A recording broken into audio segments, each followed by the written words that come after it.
तो hello everyone, मेरा नाम भूपेंद्र देसाल है और मैं second year MBBS student PTM medical college से। तो आज मैं एक मतलब ऐसी सीरीज चालू करने के बारे में सोच रहा था कि क्यों ना मैं डेली डेली जो पोस्टिंग जाता हूँ उसके बारे में आपको एक कहानी बताऊँ, मतलब कि क्या हुआ मेरे साथ, कैसे होगा क्या।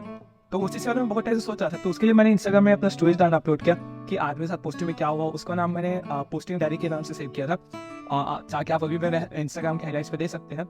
तो उसको करते करते मेरे को करीबन 1 महीने हो गए। फिर उसके बाद मेरे को आइडिया है कि क्यों ना उसको एक वीडियो का शेप दिया जाए, उसके बारे में अच्छे से डिटेल में बताया जाए कि क्या क्या हुआ, कैसे हुआ करके। तो जो मैं आज बातें करने जा रहा हूँ वो एक मेडिकल स्टूडेंट के पर्सपेक्टिव से है। मैं एक सेकंड ईयर एमबीबीएस स्टूडेंट हूँ, तो मुझे ज़्यादा कुछ नहीं पता है। तो अगर कुछ भी गलती होती है तो उसके लिए मैं सॉरी फॉर दैट। मैं इस चीज़ को क्यों बना रहा हूँ, ताकि मैं इसको अपने फ्यूचर में जाकर देख सकूँ कि मैंने क्या क्या एक्सपीरियंस किया था अपने सेकंड ईयर में जहाँ पे। तो ठीक है, स्टार्ट करते हैं। तो मेरा जो पोस्टिंग डायरी का जो जर्नी था वो तो करीबन 24 दिन हो गए हैं उसमें। तो उस दिन में मैं बहुत सारी चीज़ें देखी और बहुत सारी चीज़ें देखी, जैसे मैं लेबर रूम गया था और उठी गया था पहली बार। तो वो सभी चीज़ों को तो मैंने एक्सपीरियंस कर लिया है, तो उसका वीडियो मैं अभी आगे बताऊंगा। लेकिन अभी मैं स्पेसिफिक अभी मेरे जो पिछला हफ्ता जो गुजरा है उसके बारे में मैं बताने की कोशिश करूँगा। 29 अप्रैल 2024, तो उस दिन मंडे था। तो मंडे को उस दिन हम लोग मंडे को हम लोग उस दिन पोस्टिंग गए। तो उस दिन तो मेरे कुछ पर्सनल रीजंस की वजह से मैं लेट हो गया था। तो फिर उसके बाद जैसे ही मैं गया तो वहाँ देखा, तो मैंने अपने दोस्तों को बोल दिया था कि तुम लोग यार पोस्टिंग में केस लेके रखना, मैं आऊँगा तो देखूंगा करके। तो फिर उसके बाद जब मैंने गया तो केस देखा, तो उन लोगों ने एनसी वार्ड में केस किया था, जो कि ट्विन प्रेगनेंसी का केस था। जो कि इस प्रकार था, उनका हुआ था full term normal vaginal delivery, और जो फर्स्ट गर्ल थी वो 1.7 kg की थी और जो सेकंड गर्ल थी वो 2.25 kg की थी। ट्यूसडे को हमारे साथ इलेक्शंस थे, जो अभी लोकसभा इलेक्शंस हो रहे हैं वो वाले इलेक्शंस थे उस दिन। तो उस दिन तो हमारी छुट्टी था कॉलेज का, तो उस दिन तो हमारी पोस्टिंग नहीं। उसके बाद हम लोग तीसरे दिन गए वेडनेसडे को। जब वेडनेसडे को गए तो हम लोग को बोला था कि तो लोग एक पीएनसी का केस ले लो। पीएनसी का मतलब होता है पोस्ट नेटल केयर। तो फिर अब पीएनसी वार्ड में गए। तो पीएनसी वार्ड में जाने के बाद हम लोग मैम ने हम लोग को केस अलॉट करे।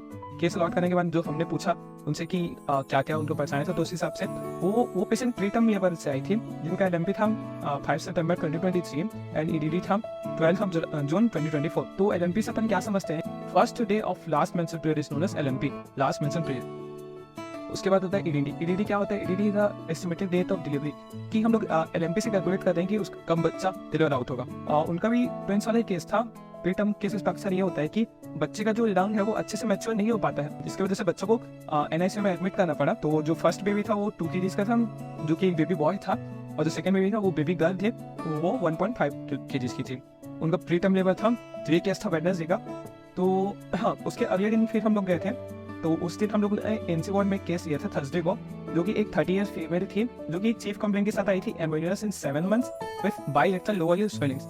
उनको ये बोला गया था कि आपके बच्चे का वेट थोड़ा कम है। जब वो रूटीन यूएसजी कराने गई तो उनको फिर बाद में डायग्नोसिस हुआ फीटस का जो वेट है वो कम है, तो इसीलिए उनको एडमिट करा गया एनसी वार्ड में, ताकि उनका अच्छे से मैनेजमेंट या फिर ट्रीटमेंट हो सके। तो उनका ये केस था। उनका एलएमपी था 30 अगस्त 2023 एंड ईडीडी था 6 जून 2024। ये उनका 4th प्रेगनेंसी था। 2 बार उनको ऑलरेडी अबॉर्शन हो चुका था। तो ऐसे ऐसे केसेस हम लोग डेली ऐसे देखते रहते हैं। हम लोग इतना डेप्थ में नहीं जा पाते क्योंकि हम लोग सेकंड ईयर लेवल पे नहीं सोचना पड़ता है, क्योंकि ज़्यादा अभी तक हम लोगों ने खुद नहीं पढ़ा है। आ जाते हैं फ्राइडे को। फ्राइडे हमारे जनरली लास्ट डे होता है एक वीक के लिए, क्योंकि सैटरडे और संडे को हमारा छुट्टी रहता है। सैटरडे को हमारे पोस्टिंग क्लासेस नहीं लगती हैं हॉस्पिटल में। तो जब फ्राइडे को हम लोगों का केस लिया तो उस दिन क्या हो गया, उस दिन भी मैं लेट हो गया था कुछ कारणवश। तो मैं करीबन 10:30-11 बजे के करीब गया। मैं अकेले था और मेरे साथ मेरी दोस्त भावना भी थी।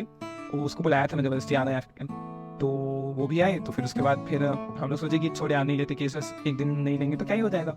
तो फिर उसका मैम एक पीजी मैम मिल गए, तो उन्होंने बोला कि चल मैं तेरे को सर्वाइकल इनकॉम्पिटेंस का केस दिखाती हूँ। तो फिर हम लोग बोले ठीक है मैम। तो उसके बाद उन्होंने बोला कि सर्वाइकल इनकॉम्पिटेंस के बारे में पढ़ो और सर्वाइकल सर्लेज क्या होता है उसके बारे में पढ़ो। फिर हम लोगों ने उसको पढ़ा। फिर जाके उन लेडी का हमने हिस्ट्री लिया। तो इसी में हम लोगों को ये पता चला कि वो चीफ कंप्लेंट लेके आई थी। वो 36 ईयर ओल्ड फीमेल थी, जो कि चीफ कंप्लेंट के साथ आई थी। एम्बुलेंस सिंस 5 months एंड पर vaginal discharge from 5 days since 5 days, मतलब 5 दिनों से उनके वजाइना से डिस्चार्ज हो रहा था, एक वाइटिस डिस्चार्ज हो रहा था, पर वजाइनल डिस्चार्ज हो रहा था। उनका एलएमपी था 20 नवंबर 2023 एंड ईडीडी था 27 अगस्त 2024। वो आज तक करीबन 5 बार प्रेग्नेंट हुई है। उनका 5वां प्रेगनेंसी था और उनसे पहले 4 बार प्रेगनेंसी में एक भी बार उनका फुल टर्म कभी कंप्लीट ही नहीं हो पाया। तो हाँ, उनके बारे में एक चीज ये पता चला कि उनको एक इन्फेक्शन में था, फंगल इन्फेक्शन में था, कैंडिडियासिस था उनको। तो उनका ये भी चिप कंप्लेंट था। उस दिन हम लोगों ने फंगल इन्फेक्शन के बारे में जाना। और एक चीज़ मेरे साथ ये भी अच्छा हुआ कि जैसे ही हम लोग का माइक्रो का प्रैक्टिकल क्लास लगा तो उसमें भी हमको कैंडिडियासिस के बारे में पढ़ा दे। तो मतलब होता ना कि मतलब बहुत अच्छा लगा कि सुबह वो केस देखे फिर शाम को पढ़ा रहे। तो मतलब एक दिमाग में अच्छे से सेट हो गया कि किसी भी चीज़ को कैसे अप्रोच करना है, वो चीज़ अब धीरे धीरे समझ में आ रही है सेकंड ईयर में आने के बाद, कि जो भी हमारे पोस्टिंग्स लगते हैं ना वो बहुत इंपॉर्टेंट है। क्योंकि पोस्टिंग में आप जो केस देखते हो, आप डायरेक्ट उसको उस सब्जेक्ट को मत पढ़िए जिसके ऑप्शन गाइड का जो मैं पोस्टिंग था। अब मैं इसको जाके सीधा ऑप्शन गाइड की बुक से पढ़ूंगा तो मेरे को इतना रिटेन नहीं होगा।